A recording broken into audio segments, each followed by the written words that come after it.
Hello, this video will be my comic collection, Spider-Man 300 all the way to 400. This run I personally have mostly completed.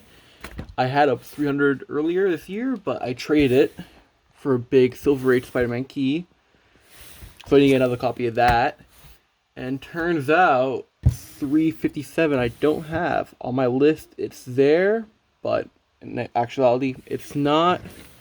I'm not sure if I sold it on accident, if I misplaced it, or what, but it's a very common non-key book, so it should not be a problem getting it back and making my 300 to 400 complete once again. So yeah, it's actually where I started my run, because when I started collecting the whole ASM run, I had about, I think it was 40 of the books, including 300, 316, 361. So to me it was a no-brainer. If you're going to collect the whole ASM run, why not start there? This is an easier goal to achieve, and not as daunting as, 1 to 100, or 100 to 200. Well, at the time I didn't have keys like 129 or 121. Well, yeah, it's a great run to collect.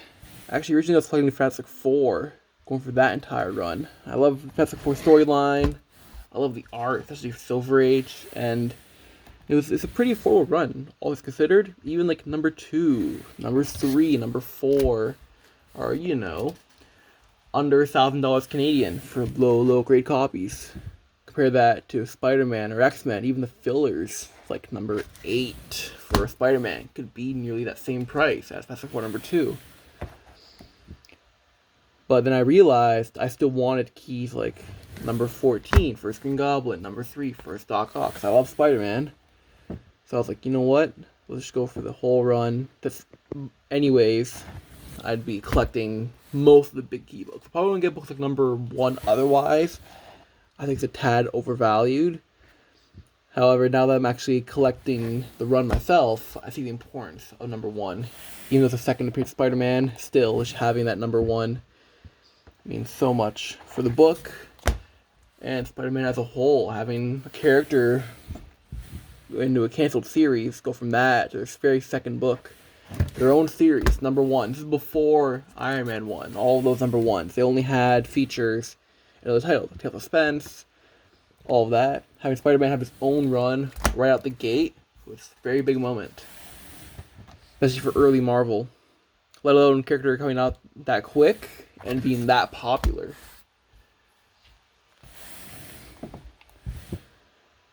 So yeah, most of the 300s unfortunately are filler. Just one I love the anatomy. It's so stupid. This is Rob Liefeld. No, it's not. Holy, he should be taking notes.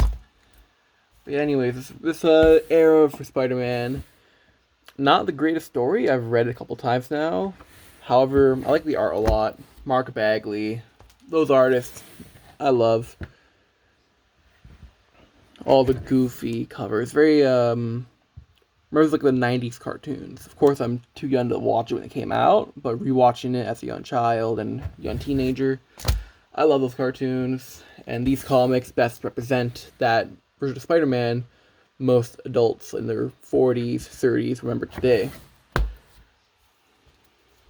Also, characters like Carnage first appeared here, which are now cult classics. Of course, Venom, and early on, the iconic McFarlane era, from 298 to 328, probably the most popular run in any series period. I've never met someone who did not collect McFarlane. It was always one of the first things you hear. I want Spider-Man, I'm going to go for McFarlane first. All the covers are amazing. It's relatively affordable. Of course, 316 and 300 are very, very expensive. However, compare that to if you want to collect Silver Age keys, it's very attainable for many collectors.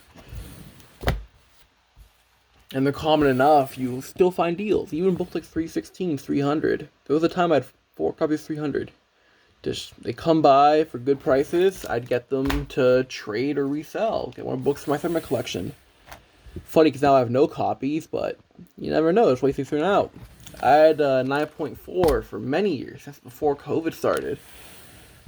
This copy's signed. I don't know by who, but it is signed, so to me it's better than any copy I could get raw, because it's a filler book.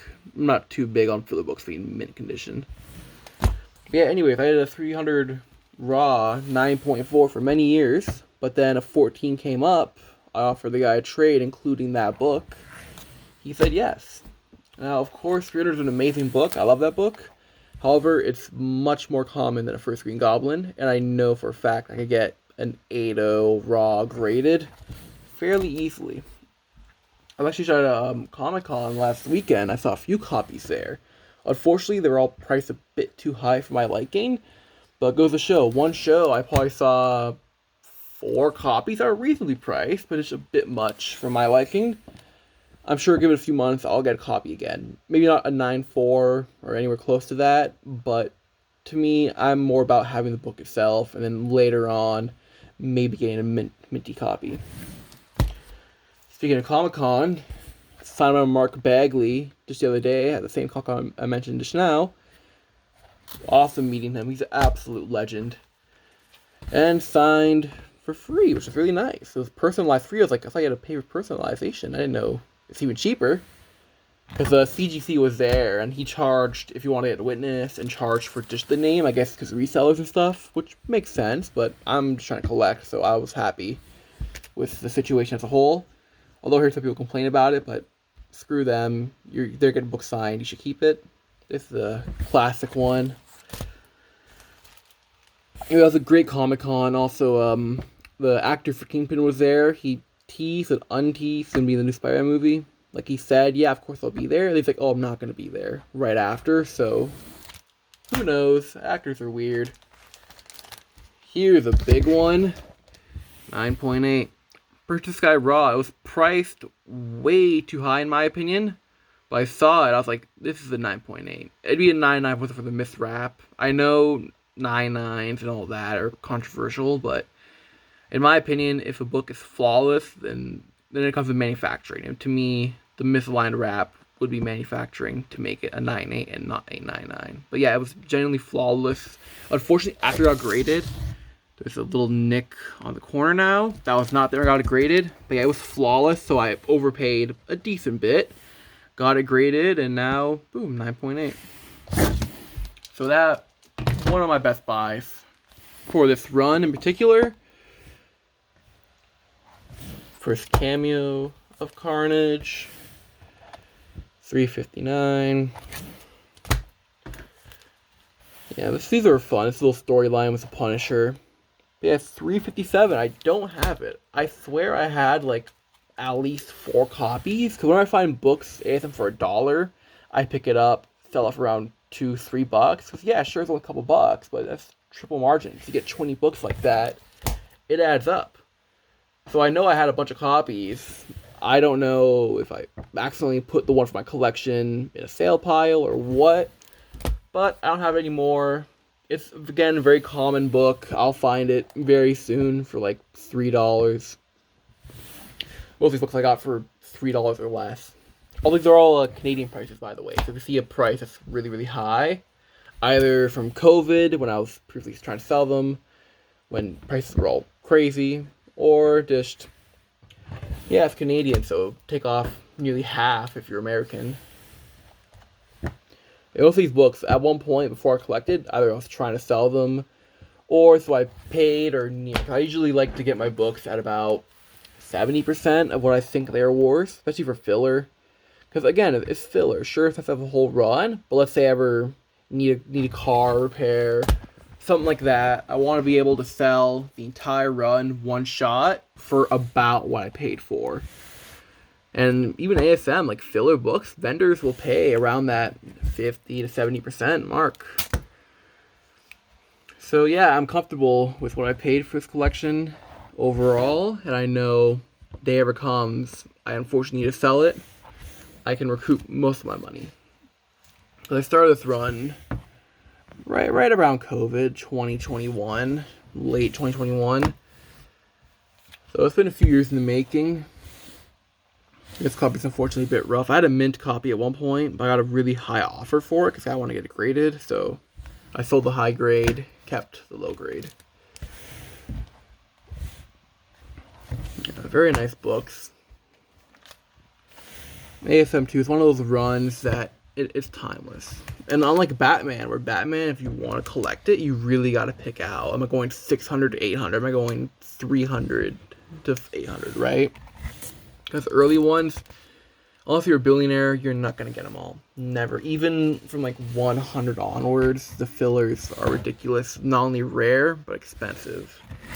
So you're paying stuff like $2,000 for the first bat signal, which is cool, I guess, but compare that to a Marvel thing. $2,000 will get you the first Daredevil. It will get you the first Doc Ock. Sure, low grade, but it's still something. That's why I think Spider-Man overall is a great run to collect, because anyone in reality could start collecting. Of course, you're not going to finish the whole run with the number 1 or pushing, $10,000 for the 2.0, 2.5 copy. Well, of course, Canadian. I don't know about US. Top of my head. But yeah, anyone really. If you're into comics, ASM, it's accessible. You go from 2 to 400, 300 to 400. Just patience, because at the end of the day, if this is a hobby you really love, you could do it for a lifetime. I've only been doing this for 11, so about 7 years. And not like I've had any crazy jobs or stuff like that, parents to help me. This is all just myself, many years of just grinding it out. Because to me, comic books are my job. I'm in college right now, so I can't really work full-time, let alone part-time, let alone full-time, unless I get weekends, So to me, comic books is how... Oh, this book's good off center. This is how I do stuff. I put some money aside to buy more inventory, money go with friends, and of course money for the ASM run.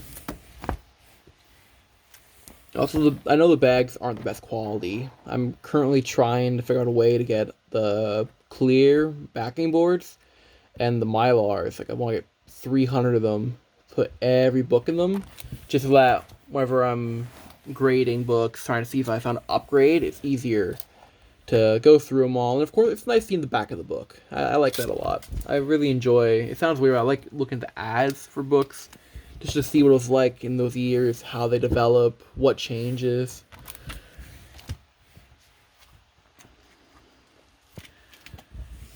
And especially playing such a long-lasting series, from like 63 to, I want to say 95 for Volume 1. That's 32 years worth of ads, seeing it go from, hey, we need artists, come buy some weight loss stuff, to, hey, here's an Atari game, an N64 game. This was such a case because I love the cover a lot. I know there's no back in it, but I don't care. I got it for like $2. Just a cool cover. I had the case from a collection I bought. Some guy had a Spawn 1 in there. So, yeah. It's in the case. No rhyme or reason behind it other than why not. I enjoy the cover. This one's actually not McFarlane. Pretty much all the books from 298 to 320 are McFarlane. This one is not, and I believe like 315, not 315, like 318, I believe, was not McFarlane as well. Or was it this one? Yeah, it's not McFarlane. So it was 326 and some that are not McFarlane. But before that, so 298 to 325 and 328 are McFarlane. This is like my favorite cover from the entire run. I have like 15 copies or so. Unfortunately, none are near mint, like 9.8. It's because I buy online primarily, and there it's hard to tell. It's like near mint. So I see it for a good price. I should bid. I don't really care about, oh, is it a 9.8? Show me 25 pictures. Because I love the book. I don't mind hoarding it. I'm sure one day I'll get lucky, find that copy that's near mint, and get it graded, hopefully signed. But that to me is a grail. Of course, it's not as big as a first Green Goblin or a first Punisher, but it's my favorite cover, so I might as well get that uber high grade copy. Or, for my case, currently a whole short box of mid grade copies. I think my best one's around a 9.4, maybe a 9.6, but I'm not really checking. I see a spine tick, I kind of like brush it off. Okay, it shouldn't go in the box. Yeah, McFarlane's like People love these. I understand why. You get all, what is it, like 20, no, 30 books, put it on like a nice like shelf display. Oh, it's beautiful. Alright, here's a cool one. I have 2 copies because one of them is an error. It's slanted on the top. Not sure how that happens. I've never seen it before. Also, there's extra paper printed on the book. I got that in a collection, and I'm at the point of, it's cool, I'll keep it. I've been told it lowers the value because it's damaged, I guess, but I don't care, I'm keeping it. Here's a big one. At one point, I had a signed copy that I won in a raffle type thing. So you buy slots, the more slots you bought, another book will be added to the prize pool. Unfortunately, it was a fake signature, so I just sold on Marketplace like $20. I was like, fuck. Waited over a year for it to get graded, because it was mint. I would have guaranteed 9.8. Get it graded. After a year bugging the guy, I feel so bad for the guy to this day.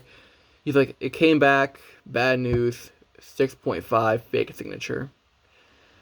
Oh, that was a rough day. So I lost money on that book, even though I won in a raffle, because the grading cost, I lost money. Those other books, I won like a First Carnage mid-grade that raffle as well. There's a Wolverine 1 Miller Limited Series. So I'm sure in the end I profited, but it sucks. The headliner book, it was the book for the thing. Maybe it was the first Black Hat as well, but that didn't get one the spots purchased. It was a fake. Very, very rough, but what can you do? I got that copy for, I think it was $80 Canadian in collection. Yeah, it was a good collection. It had pretty much every McFarlane book. All the Hulks he did, including 340. ASM, it was missing 298, 299, and like 302, but it had 300. Like, it was just random. It was like missing 301 and 299, but it had 300. So, can't complain much, but it was just odd. I still think about it from time to time. Like, what happened to those books? Did the guy not buy them? Or did he sell them previously? Did not know 300 was that good? Because he was asking cheap. I think it was like $200 for all of it. I was like, look, man, I'll give you 500. I'll probably make that back on just the 300 and the Hulk 340. Which he was amazed and thankful I was honest, but still, like, I lowballed him with $500. He was asking for 2, but even 5.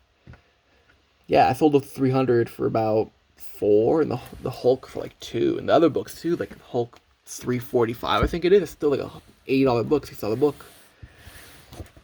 These ones are all, $10, $20. They were mint. I actually think a few of them are in the collection still. Like, if you look, they're mint. So either they're from that collection, or they're ones I had previously in similar or slightly better condition.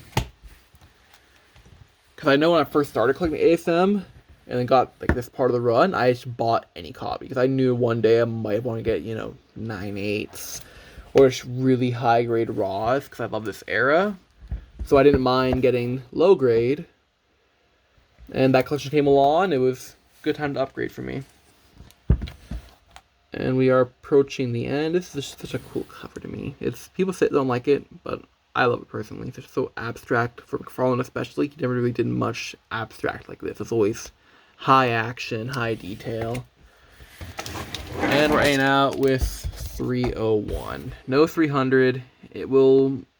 I'll get a copy eventually. I'll probably post it on here, because why not? But yeah, this is my most complete. I know for the 200s, I'm missing first Jigsaw and the second Hobgoblin. That will be posted, I don't know when, because I have school. I'm not really trying to spend half an hour getting all the books together, take them out of my shelves and all that. But yeah, thank you for watching. And I hope it was nice for you guys to see all these books together, because I know some people don't have the chance to look at the entire run in order. Usually it's always fragments you'll find out in the wild, or even other people's collections. So yeah, thank you.